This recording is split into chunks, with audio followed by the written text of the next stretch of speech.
বহুত দিনৰ মূৰত আকৌ মই আপোনালোকৰ মাজলৈ আহিলোঁ। যদি ভাল লাগে আপোনালোকে লাইক কৰিব বুলি মোৰ আশা থাকিল।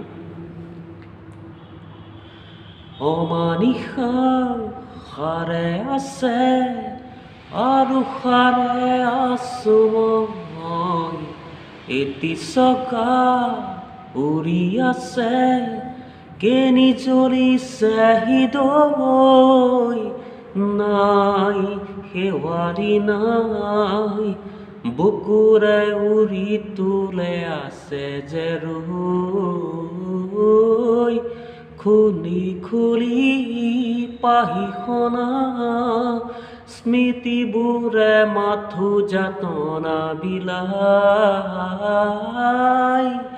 অমানিশা সাৰে আছে আৰু সাৰে আছোঁ মই, এটি চকা উৰি আছে কেনি জ্বলিছে হৃদয়, নাই শেৱালী নাই বুকুৰে উৰি তোলে আছে যে ৰৈ, খুলি খুলি পাহিখনা স্মৃতিবোৰে মাথো যাতনা বিলাই।